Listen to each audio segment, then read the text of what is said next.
Halo kawan UGM, bertemu lagi dengan saya Zamzam Mashan, alumni Magister Ilmu Hukum UGM Kampus Jakarta, Angkatan 23.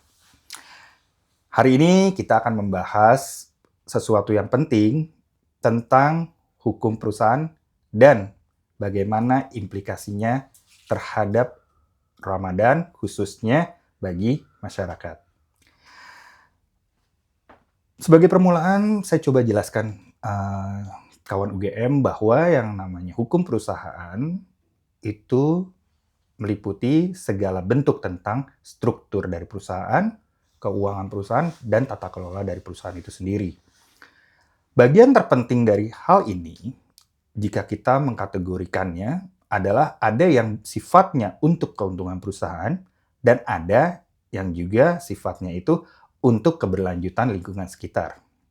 Jika keberlanjutan sekitar ini kita melihatnya bisa pada konsep CSR, Corporate Social Responsibility, atau tanggung jawab sosial dan lingkungan kepada masyarakat. Namun lebih dari itu, jika kita coba mengkulik secara perbandingan, kita mengenal juga konsep yang namanya filantropi atau kedermawanan. Biasanya kedermawanan ini adalah dikaitkan dengan pengusaha. Namun, dimungkinkan juga karena tidak ada pengaturan yang spesifik di mana itu untuk kebaikan bersama tentang corporate philanthropy atau kedermawanan perusahaan. Filantropi atau kedermawanan ini secara harfiah adalah keikhlasan. Jika kita kaitkan kepada bulan Ramadan, ini adalah bentuk keikhlasan bagaimana kita mengeluarkan apa yang kita punya kepada orang yang tidak berpunya atau sedang membutuhkan. Di luar negeri, setidaknya pernah ada pembahasan tentang corporate philanthropy dalam konteks yang konservatif, bukan dalam konteks Ramadan. Jika teman-teman ingin mencari, salah satu orang yang mengungkapkan ini adalah Profesor Anup Malani dari Chicago University. Beliau mengatakan bahwa ada dana besar yang dikelola oleh korporasi dan itu kemudian bisa menjadi idle atau sifatnya dana yang tidak terkelola yang seharusnya bisa dipakai untuk stakeholders.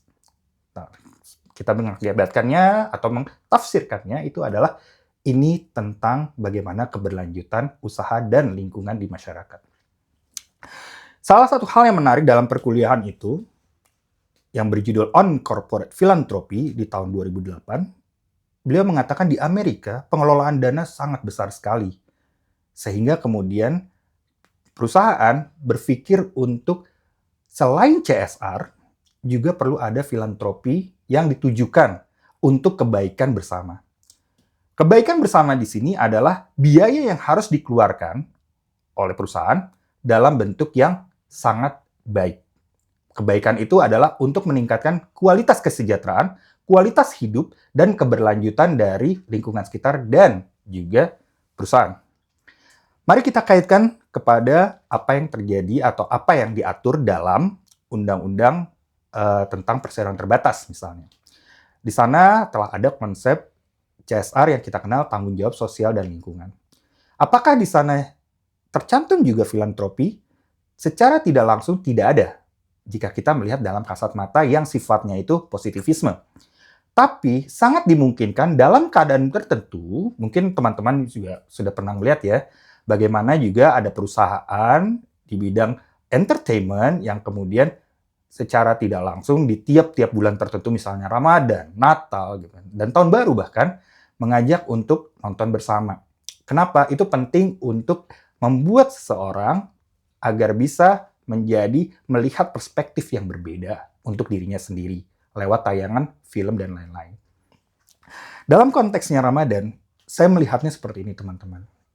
Jika kita melihat bahwa sekarang ekonomi sedang melambat, suka atau tidak suka kita bisa mengatakan ini ada permasalahan dalam konteks fiskal, pengelolaan anggaran, dan lain-lain, ternyata perlu yang kita sadari adalah di sini perusahaan bisa memberikan lebih kepada orang-orang yang kurang mampu. Misal kita katakan buka bersama, kita bisa mengatakan itu bagaimana dia memberikan sesuatu yang hadiah untuk kepentingan masyarakat. Misal masyarakatnya itu ada di lingkungan dekat sungai. kenapa tidak dibantu dengan bagaimana dia untuk sahur bersama? Bagaimana kemudian dia membantu pendidikan agar bisa lebih baik untuk anak-anaknya. Tidak pendidikan juga tidak perlu harus dalam konteks formal. Pihak perusahaan bisa meng-hire internalnya mereka sendiri atau eksternal untuk selama 30 hari memberikan pemahaman betapa hidup di sungai itu, dekat sungai, adalah tidak baik. Itu pun juga semacam filantropi, karena keberlanjutan. Karena kita tahu ya, kalau di sekitar sungai itu kemudian ada banyak orang yang kemudian tinggal di sana, secara tidak langsung nanti kemudian memungkinkan terjadinya banjir. Seperti yang terjadi di Jakarta baru-baru ini. Dalam konteks ini, sayangnya di Indonesia tidak pernah ada nilai pasti dari idle fund yang dikelola oleh perusahaan di Indonesia yang kemudian bisa dimanfaatkan selain untuk CSR, tapi juga untuk filantropi. Padahal dalam konteks yang bulan Ramadan ini sangat baik sekali untuk kita membantu orang-orang di sekitar kita, terutama yang tidak mampu, terutama yang kemudian beragama Islam, untuk bisa meningkatkan taraf hidupnya jadi lebih baik. Nilai-nilai seperti ini yang kemudian akan membantu pemerintah untuk mengurangi sedikit masalah sosial yang ada. Karena sebaik-baiknya hal yang kita berikan kepada orang lain itu adalah hal yang bermanfaat. Secara tidak langsung dan secara singkatnya saya bisa mengatakan kita perlu membudayakan corporate philanthropy atau kedermawanan perusahaan dalam konteks untuk meningkatkan taraf hidup di zaman seperti sekarang ini, krisis seperti sekarang ini, dan juga masa di mana kita bisa berbagi untuk kebaikan bersama di bulan Ramadan. Akhir kata, demikian yang bisa saya sampaikan. Selamat menyambut bulan Ramadan. Semoga kita kembali kepada diri kita yang fitri dan juga kita bisa menjadi lebih baik lagi untuk diri kita dan juga orang lain.